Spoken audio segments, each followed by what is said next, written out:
இல்லை, எங்களுக்கு மாத்திரம் ஏன் தான் இப்படி நடக்குதுன்னு சொல்லி எனக்கே தெரியலை. நாங்கள் நின்னா குத்தம், நடந்தா குத்தம், படுத்தா குத்தம், உட்காந்தா குத்தம், குத்தாலத்துக்கு வந்தா குத்தம், குஜிலி மஸ்து பண்ணா குத்தம். குத்தம் குத்தம் குத்தம், எல்லாத்துலேயுமே குத்தம் கண்டுபிடிக்கிறீங்க. ரைட்டு, ஒருத்தன் சந்தோஷமாக இருக்கிறதுல கண்ணு கூடவா வைப்பீங்க? இந்தா வந்து 3 நாள் ஆச்சு, இது வரைக்கும் மொத்தத்துக்கே 2 அருவியில் தான் போய் குளிச்சுருக்கோம். வேறு எந்த ஒரு வேலையும் பார்க்கல. குடிக்க படுக்க, குடிக்க படுக்க. 4 இடத்துக்கு சுற்றி பார்க்கலான்னு போனால் கூட ஓர வர்ற இடம் பூரா செல்ஃபி, ஆட்டோகிராஃபு. இந்த இப்போ கூட இந்த வந்துக்கிட்டு இருந்தான், வர்ற வழியில் ஒரு 2 பேர் பார்த்துட்டாங்க. உடனே வந்து அவங்க 2 பேர் செல்ஃபி எடுத்தாங்க. பார்த்தா ரூமு மேலேயே வந்துட்டாங்க. வந்து சரி அவங்க கூட ஒரு 4 செல்ஃபி. இல்லை, நான் கேட்குறேன், எங்களுக்குன்னு சொல்லி ஒரு சுதந்திரம் கிடையாதா? நாங்கள் எங்கேயும் போகக்கூடாதா, வரக்கூடாதா? உடனே வந்து தலைமறைவு வாழ்க்கை. இவங்க 2 பேர் ஓடி ஒளிஞ்சிட்டாங்க, போலீஸ் வலை வீசி தேடுகிறது. எதுக்கு இந்த மாதிரிலாம் தேவையில்லாத வதந்திகளை பரப்பி விட்றீங்க? நாங்கள் ஒரு சந்தோஷத்துக்காகவும் மன நிம்மதிக்காக தான் இங்கே வந்தோம். வந்த இடத்துலையாவது எங்களை நிம்மதியாக இருக்க விட்றீங்களா? மன உளைச்சலை தான் கொடுத்துக்கிட்டே இருக்கீங்க. சரி, மன உளைச்சலை தான் கொடுக்குறீங்கன்னு பார்த்தா அடுத்த கட்ட நடவடிக்கையாக அதுக்கு அடுத்து வேறு எதுக்கு போயிடுறீங்க? நாங்கள் எதுக்கு தலைமறைவு ஆகணும்? எங்களுக்கு தலைமறை ஆகணுங்கிற அவசியம் என்ன? தலைமறைவுனா என்ன தெரியுமா? கக்கூசுக்குள்ளே உட்காந்துக்கிட்டு வீடியோ போட்டுக்கிட்டு, கஞ்சிக்கு இல்லாத மாதிரியே நடிச்சுக்கிட்டு, பிரியாணி தின்னுக்கிட்டு, பீடா போட்டுக்கிட்டு இருக்காங்க பார்த்தீங்களா? அதுக்கு பேர் தான் தலைமறைவு வாழ்க்கை. அப்படியே ஒன்றுமே இல்லாமல் எல்லாத்தையும் சம்பாரிச்சுக்கிட்டு இல்லாத ஏழை மாதிரியே நடிக்கிறாங்க பார்த்தீங்களா? அதுக்கு பேர் தான் தலைமறைவு வாழ்க்கை. நாங்கள் வாழ்கிறது தைரியமான வாழ்க்கை. யாருக்கு பயப்படணும்? இல்லை, எங்கள் மடியில் எதுவும் கனம் இருக்கா வழியில் பயப்படுறதுக்கு? ஒன்றுமே கிடையாது. 2வது, அவங்களுக்கு சப்போர்ட்டு பண்ணிட்டு வர்ற சில பேருக்கு நாங்கள் வந்து சொல்லிக்கிறோம். ஏன்னா இந்த விஷயத்தை பற்றி சூர்யா என்னைய பேசவே வேணான்னு சொன்னான். இது பொம்பளைங்க விஷயம், நாங்கள் பேசி தீர்த்துக்கிறோம், நீ இதில் மூக்க நுழைக்காதண்டா. இருந்தாலும் என்னால் பேசாமல் இருக்க முடியலை. அந்த சென்னைக்காரவங்களுக்கு தான் சொல்கிறேன். நீங்கள் அவ்வளோ தூரம் படித்து சொன்னீங்களே, நேற்று பார்த்தீங்களா? மத்தியானத்துக்கு ஒரு வீடியோவை போட்டு எங்களுக்கு தான் தலைப்பு, இந்த மாதிரி வந்து நான் ஒன்றும் அடுத்தவ புருஷன் கூட போய் வாழலை அப்படின்னு சொல்லி ஒரு தலைப்பு வச்சு 20 நிமிஷம் எங்களை பற்றி தான் பேசியிருக்காங்க. கண்டென்ட்டே நாங்கள் தான். திருப்பி நேற்று நைட்டு பார்த்தா 10 மணிக்கு உட்காந்துக்கிட்டு நான் போடுற அதே நேரத்துக்கு லைவை போட்டுக்கிட்டு அப்பயும் அப்படி தான் வந்து என்னையவும் சூர்யாவையும் உட்காந்துக்கிட்டு கழுவி ஊற்றிக்கிட்டு தலைமறைவாக இருக்காங்க, குற்றாலத்தில் ஓடி போய் ஒளிஞ்சிட்டாங்க, பதுங்கிட்டாங்க. இந்த பேச்செல்லாம் தேவையா? கொஞ்சம் யோசித்து பார்க்க சொல்லுங்கள். நீங்கள் தான் சொன்னீங்க, யார் மூலியமாவோ அவங்க யாருங்கிறது எல்லாருக்குமே தெரியும். அவங்களும் இதே யூடியூப்பில் இருக்கிறவங்க தான். இந்த மாதிரி வந்து சமாதானமாக போயிடுவோம், எல்லா பிரச்சனையுமே முடிச்சு விட்டுட்டு அவங்கவுங்க வேலையை பார்த்துட்டு அவங்கவுங்க போங்கன்னு சொல்லி நீங்கள் எதனா கமிட்மெண்ட் கொடுத்தீங்க. இப்போ எந்த அர்த்தத்தில் உட்காந்துக்கிட்டு, ஏன்னா வேறு பொழப்பு இல்லை. எத்தனை நாளைக்கு புடவை வியாபாரமும் எத்தனை நாளைக்கு கருவாடு வியாபாரமும் பார்க்க முடியும்? மீன் ஊறுகாய் போட்டேன், கருவாடு ஊறுகாய் போட்டேன்னு சொல்லி எத்தனை நாளைக்கு வியாபாரம் பார்க்க முடியும்? பொழப்பு கிடையாது. எவனும் பார்க்க மாட்டான், எவனும் சீந்த மாட்டான். அப்போ அடுத்து யாரை போய் இழுக்கிறது? ஊருக்கு இழிச்சவன் நாங்கள் தான் 2 பேர். எங்களை பற்றி கண்டென்ட் போட்டால் தான் நாங்கள் திருப்பி பதிலுக்கு பேசுவோம். அதை வச்சு திருப்பி இன்னொரு கண்டென்ட் உருவாக்குறது. இதுதான் இந்த உலகம். இந்த யூடியூப்பில் முக்கால்வாசி பேர் எங்களை நம்பி தான் இருக்காங்க. நாங்கள் என்ன பேசுகிறோம், எங்கே போகிறோம், எங்கே வர்றோம்னு சொல்லி சுற்றி முற்றி வேடிக்கை பார்க்குறது, எங்களை வச்சு கண்டென்ட் எடுக்கிறது, அதில் காசு பார்க்குறது. இதெல்லாம் ஒரு பொழப்பா? நான் கேட்குறேன். நாங்கள் யார் விஷயத்துக்காவது வர்றோமா? நீங்கள் இப்போ சொன்னீங்கன்னு இந்த சுமிங்கிறவ பேச்சு கூட நாங்களாம் எடுக்கிறதில்ல. ஏன், நாங்கள் பாட்டுக்கு போனோம், சாப்பாடு வீடியோ போட்டோம், யாரும் பார்க்காம இருக்காங்களா? எலிஜோசியம் கிளிஜோசியம்னு போடுறோம், 4 ஊருக்கு போகிறோம். இந்த மாதிரி நீங்கள் 4 காசை செலவு பண்ணி 4 இடத்துக்கு போய் என்றைக்காவது விளாக் போட்டிருக்கீங்களா, வீடியோ போட்டிருக்கீங்களா? 24 ஹவர்ஸும் நாங்கள் என்ன பண்ணுறோங்கிறது எங்களை பார்த்து எங்களுடைய அதை வந்து எப்படி வேறு மாதிரி வருது என் வாயில் குடிக்க வேண்டியது. இதெல்லாம் ஒரு பொழப்பா? சரி, ஒரு பிரச்சனை வேணாம் முற்றுப்புள்ளி வைப்போம்னா அதுக்கும் வர்றதில்லை. உட்காந்துக்கிட்டு சும்மா வந்துக்கிட்டு ஒரு நடக்காத பிரச்சனையை நடந்த மாதிரி காட்டுறது. ஒரு காவல் நிலையத்தில் எப்படி நடப்பாங்களோ அதை அதை அதை அவங்க சட்டப்படி போகிறாங்க, உட்காந்துக்கிட்டு அங்கே அராஜகம் நடந்துச்சுங்கிறது. எதுக்கு தேவையில்லாத வேலைகள், தேவையில்லாத வார்த்தைகள்? 2வது, நீங்கள் சொல்கிற ஆள்லாம் வந்து திருந்துற கேட்டகரியில் கிடையாது.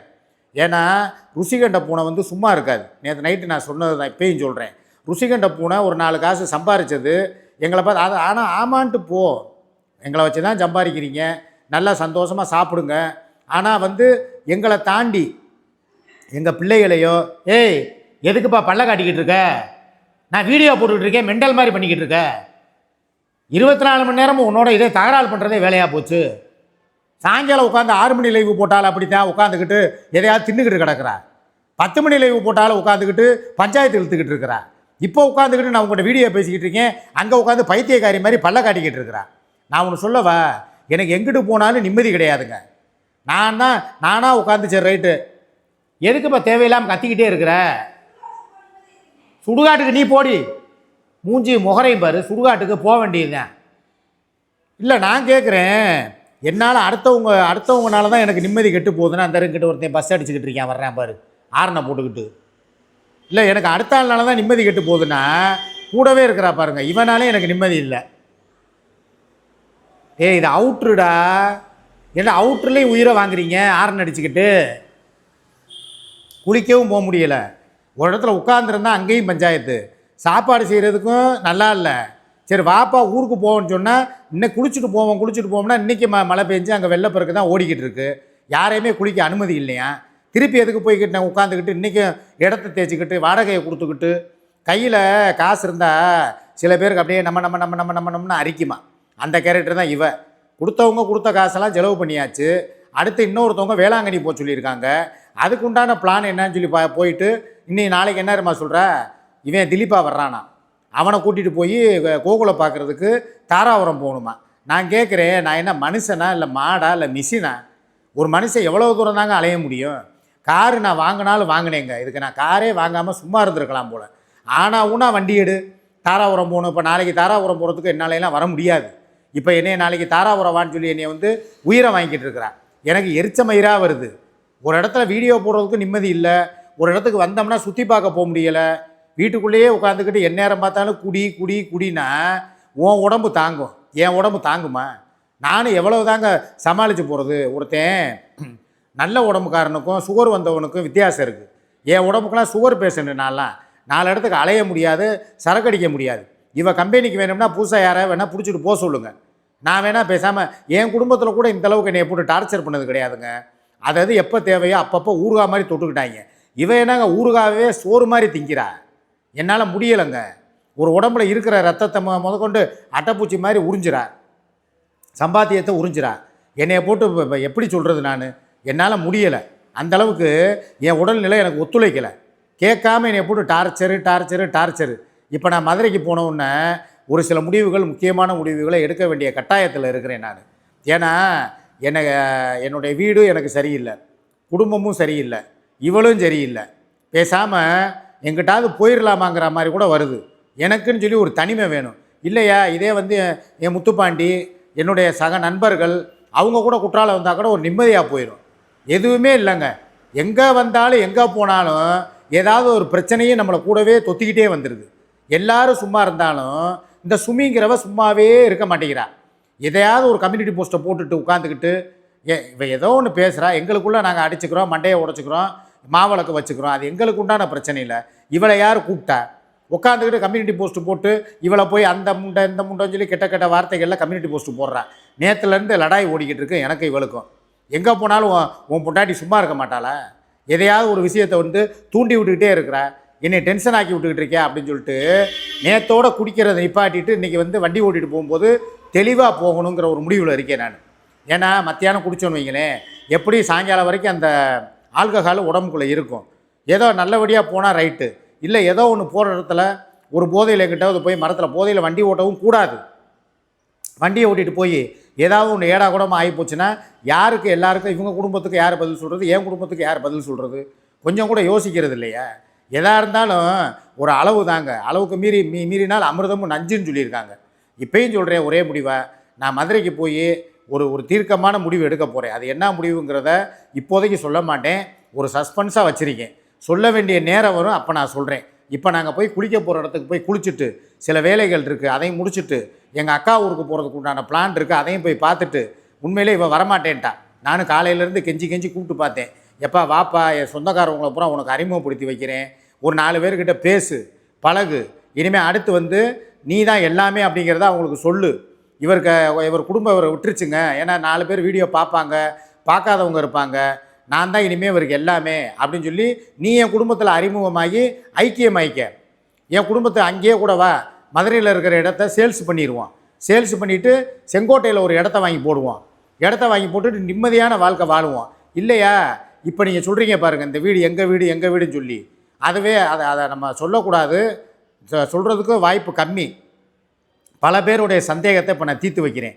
நீங்கள் சொல்கிறீங்கல்ல, எப்போ வந்தாலும் நீங்கள் இதே ரூமில் தான் தங்குறீங்க, இதே வீட்டில் தான் வந்து 5-6 நாள் இருந்தாலும் எல்லாருமே குற்றாலத்துக்கு வந்தால் இன்றைக்கி வாடகை ஒரு நாளைக்கு 5000 ரூபா கொடுக்குறாங்க. 5 நாளைக்கு தங்கினா 25,000 ரூபா வாடகை வருது. ஆனால் உங்களுக்கு பணம் போட்டவங்க 5ஓ 10ஓ போட்டிருப்பாங்க. அப்போ நீங்கள் எப்படி இதே இடத்துல தங்குறீங்க? ரெண்டாவது இன்னொரு சந்தேகம் உங்கள் எல்லாருக்கும் ஓடிக்கிட்டு இருக்க சந்தேகம் என்னங்கிறதே நான் நிவர்த்தி பண்ணிடுறேன். பப்பு எப்பயுமே வந்து குற்றாலத்தில் பெட்டு வந்து அலௌடு கிடையாது, நாட் அலௌடு. உங்களுக்கு மாத்திரம் எப்படி உங்களுக்கு வந்து உங்கள் நாயோடு உங்களை அலௌடு பண்ணுறாங்க? உங்கள் பப்புவை நீங்கள் எப்படி கூட்டிகிட்டு வர்றீங்க? எப்படி ஒரு பழகின இடத்துல தான் பப்பு வந்து இப்படி அமைதியாக இருக்கும், நீங்களும் அதை விட்டுட்டு எங்கேயும் போகிறீங்க வர்றீங்க.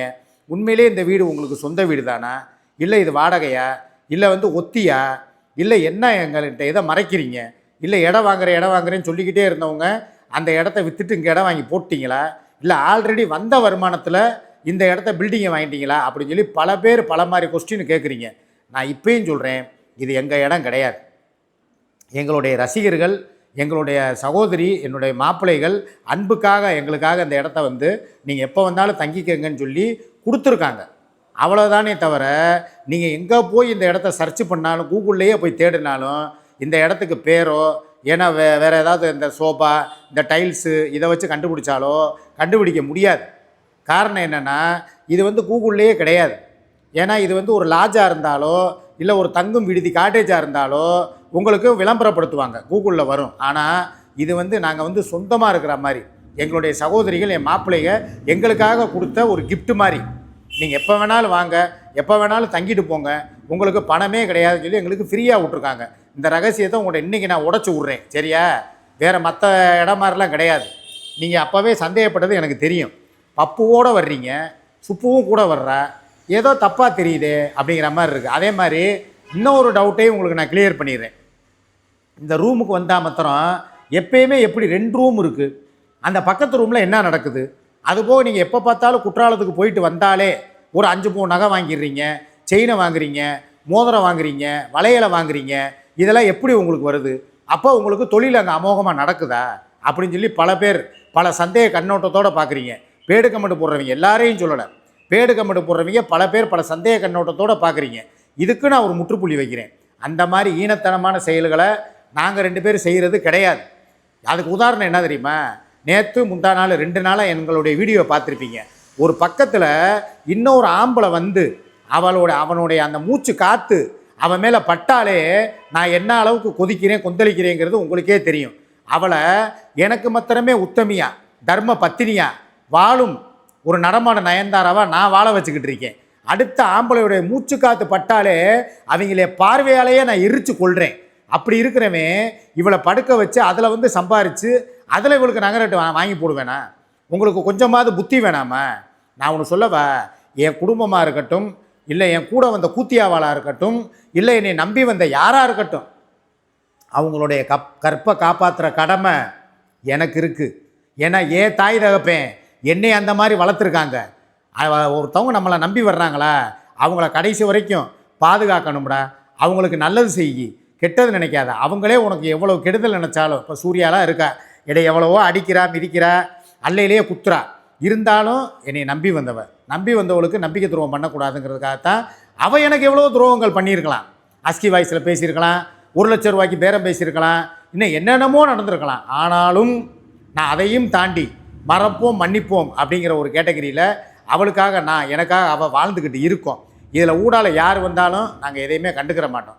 அதே மாதிரி இன்னொன்று சொல்லிக்கிறேன், சுமி, மதுரைக்கு வந்தவொன்னே முதல் வேலை உனக்கு விவாகரத்து கொடுக்குற போகிறது தான். ஏன்னு கேளு, வாய் ரொம்ப ஓவராக போகுது, தேவையில்லாமல் என்னை உன் வீடியோக்களை நான் பார்க்குறதில்ல, எனக்கு கட் பண்ணி அனுப்புகிறாங்க. உனக்கு சுகையில் பிடிக்குதா, அவன் மூத்திரத்தை குடிக்கணுமா, தாராளமாக நீ குடிச்சிக்க, நீ பாடு, ஓம் பாடு, அவன் பாடு, நீ என்ன பண்ணாலும் எனக்கு தேவை கிடையாது. இப்போ வரைக்கும் நான் சொன்னேன், இந்த ஏசிக்கு பணம் கட்ட மாட்டேன், அடுத்த டிவிலாம் கட்ட மாட்டேன், யாராவது வந்து சீஸ் பண்ணிட்டு போகட்டும் அப்படின்னு. ஆனால் உள் மனசு என்ன சொல்லுது, சரி இவன் மாத்திரமா அங்கே இருக்கிற, நம்ம பெத்த பிள்ளை இருக்குது, பேரே வர்றியா, சரி ஏதோ நம்ம தான் குடும்பத்தோடு இல்லை, அந்த குடும்பத்தையாவது அவள் பார்த்துக்கிட்டு ரன் பண்ணிட்டு போகிறாளேங்கிறதுக்காகத்தான் உன்னையே நான் பேசாமல் உன் விஷயத்தில் தலையிடாமல் இப்போயும் அந்த ஏசிக்கு டிவை கட்டிக்கிட்டு இருக்கேன்.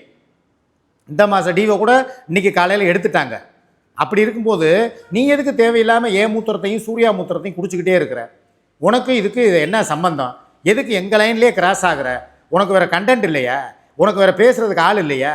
ஏன் உன் மன்னவே உன் தென்னவே இருக்கான்ல, அவன் கூட சேர்ந்து டூயட் போடு, ஷார்ட்ஸு போடு, அவனை அங்கேருந்து பேச விட்டு ஃபோனில் ரெக்கார்டிங் பண்ணி அவனோட ஆடியோவை போடு, இல்லை நீங்கள் 2 பேர் லவ் ரொமான்ஸ் பண்ணி ஆடியோ எடுத்து போடுங்க, இல்லை வீடியோ கூட போடுங்க, 2 பேர் காதல் களியாட்டம் ஆடுறத. எங்கள் விஷயத்துலையே மூக்க நுழைக்கிற? நாங்கள் 2 பேர் ஏதாவது ஒரு விஷயத்தில் வர்றோமா, தலையிடுறோமா? மெண்டல் மாதிரி எப்போ பார்த்தாலும் எங்களை கம்யூனிட்டி போஸ்ட் போடுறத நிப்பாட்டிடு. மதுரை வந்தவுடனே வக்கீல் நோட்டீஸ் வீடு தேடி வரும். இது உண்மை, உறுதி. இதில் எந்த ஒரு மாற்று கருத்தும் கிடையாது. ஆனால் குடும்பத்துக்கு செய்ய வேண்டியதை நான் செஞ்சிருவேன். பிள்ளைக்கு என்ன வைக்கிறீங்களா, விசேஷம் வைக்கிறியா, சொல்லிவிடு. வந்து பத்திரிக்கையில் என் பேரை போடுங்க, கடமைக்கு வந்து நான் உட்கார்றேன், அவ்வளவுதான். இல்லை வேறு பல லட்சங்கள் வேணுமா, சூர்யாவோட அனுமதியோடு அதையும் தர்றதுக்கு நான் தயார். இனிமேல் என்னையை பற்றி மீடியாவுக்குள்ளே நீயோ உன்னுடைய அந்த மெண்டல் சுண்டல் சுகைலுங்கிறவனோ பேசக்கூடாது. உனக்கு இறுதி எச்சரிக்கை. அதே மாதிரி இந்த சில சில்லறைகளுக்கு சொல்லிக்கிறேன். தேவையில்லாமல் எங்கள் பேச்சை வச்சு பேசிக்கிட்டு எங்களுக்கு சூசகமாக தலைப்பு வச்சுக்கிட்டு, நான் சொல்கிறது மதுரையில் இருக்கிற அதான் சொல்லிக்கிட்டு இருக்கேன், சரியா? தலைப்பு வச்சுக்கிட்டு எங்களை பற்றி பேசுகிறது, என்னையே பேசுகிறது, இவளை பேசுகிறது, என்னடா லேசாக அப்படியே நூல் விட்டு பார்ப்போம், எதுவும் பேசாமல் இருந்தால் அப்படியே கண்டினியூ பண்ணுவோம்னு சொல்ல நினைக்காதீங்க. உங்கள் வீடியோக்களை பூரா டவுன்லோடு பண்ணி எங்கே அனுப்பணுமோ அங்கே நான் அனுப்பிக்கிட்டு இருக்கேன். வக்கீலுக்கு அனுப்பிக்கிட்டு இருக்கேன், பென்ட்ரைவர் போட்டுக்கு அனுப்பிக்கிட்டு இருக்கேன். நாங்கள் பார்க்குறதுக்கு அப்படியே குற்றாலத்தில் இருக்கிற மாதிரி குஜிலி மஸ்து பண்ணுற மாதிரி தான் தெரியும். ஆனால் பண்ண வேண்டிய வேலைகளை பக்காவாக பண்ணிக்கிட்டு இருக்கோம். அதையும் உங்கள்கிட்ட நான் சொல்லிக்கிறேன். தேவையில்லாமல் இனிமேல் எங்களை பற்றி உரண்டை இழுக்காதீங்க. உங்கள் பேச்சை உங்களோட வச்சுக்கோங்க. உங்களுக்குன்னு தனித்திறமை இருந்தால் யூடியூப் சேனல் நடத்துங்க, குழம்பு வச்சு போடுங்க, சோறாக்குங்க, வியாபாரம் பாருங்கள், கருவாடுவீங்க, ஊறுகாவீங்க, சேலை வியாபாரம் பாருங்கள். உங்களை யாரும் வேணான்னு சொல்லலை. ஆனால் சம்மந்தம் இல்லாமல் எங்கள் 2 பேரை இழுத்து வீடியோ போடுறது, சூசகமாக குத்தி காட்டுறது, பழைய குருடி கதவை தொரோட்டின்னு சொல்லி திருப்பி எங்களை பற்றி பேச ஆரம்பிக்கிறது, இதெல்லாம் வச்சிங்கன்னா கண்டிப்பாக உங்கள் மேலே இன்னும் நடவடிக்கைகள் பாயும். ஏற்கனவே பாஞ்ச நடவடிக்கைக்கே உங்களால் பதில் சொல்ல முடியாமல் திணறிக்கிட்டு கக்குஸாக ரூம் அடைச்சி போய் பிரியாணி தின்னுக்கிட்டு பீஸா தின்னுக்கிட்டு நக்கல் பண்ணிக்கிட்டு திரிஞ்சிங்க. இப்போ உங்களுக்கு வலுவான ஆப்பை நாங்கள் சொருகியிருக்கோம். அதை நாங்கள் திங்கக்கிழமை மதுரைக்கு வந்ததுக்கப்புறம் உங்களுக்கே தெரியும். நான் வந்து சும்மா பேச மாட்டேன், பேசும்போது பேசுவேன் காமெடி சில நேரம். ஆனால் சீரியஸாக சில விஷயங்களை உங்களுக்கு நான் சொல்கிறேன். பேச்சை நிப்பாட்டிடுங்க. உங்களையும் எல்லோரும் வாட்ச் பண்ணிக்கிட்டு தான் இருக்காங்க, எங்களையும் வாட்ச் பண்ணிக்கிட்டு தான் இருக்காங்க. நாங்கள் அனாவசியமாக யாரை பற்றியும் பேச போகிறது கிடையாது. ஆனால் நீங்கள் அனாவசியமாக ரொம்ப பேசுகிறீங்க. இப்படி இன்னதான்னு கிடையாது. குத்தி காட்டுறதா பேர் சொல்லாமல் பேசுனா எதுவும் நடக்காதுன்னு மாத்திரம் எதுவும் நினைக்காதீங்க. கண்டிப்பாக நடக்கும். ஏன்னா அவங்க நீங்கள் வச்ச பட்டப்பேரை பூரா லிஸ்ட் எழுதி கொடுத்துருக்கோம். கட்டப்பை கருப்பி, புரோக்கரு, கூணுக்கிழவன், மூத்திரச்சந்து, இன்னும் இவளுக்கு என்னென்னமோ பேர் வச்சது எல்லாத்தையும் எழுதி தான் கையெழுத்து போட்டு வந்திருக்கீங்க. பழையபடி உட்காந்துக்கிட்டு. ஆனால் அதே மாதிரி நாங்களும் பேச போகிறது இல்லை. உங்களை மூக்கு பிடினோ இல்லை வேறு ஏதாவது உங்களுக்கு பேர் வச்சோ பேச போகிறது கிடையாது. உங்கள் வேலையை பாருங்கள். எங்களுக்கு எப்படி தனித்திறமை இருக்குது. சரி, இதே மாதிரி உங்களுக்கு ஒரு சவால் விடுறேன். இந்த யூடியூப்பில் எங்களை பற்றி உட்காந்துக்கிட்டு சும்மா வெட்டியாக பேசிக்கிட்டு பொருணை பேசிக்கிட்டு இருக்கீங்களே.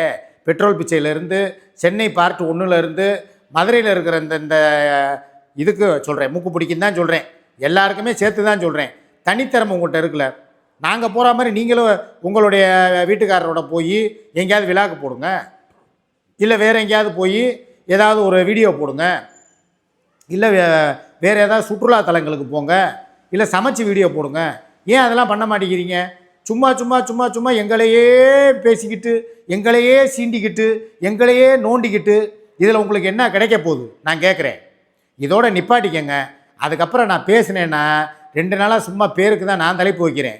பொறுத்தது போதும் பொங்கியல், அதுக்கப்புறம் எரிமலை எப்படி பொறுக்கும், இந்த நெருப்புக்கு இன்னும் உறக்கம் அப்படின்னு வைக்கிறேன். உண்மையிலே வாயிலேருந்து நெருப்பை கக்குனா நீங்களாம் தாங்க மாட்டீங்க, பொசுங்கிடுவீங்க.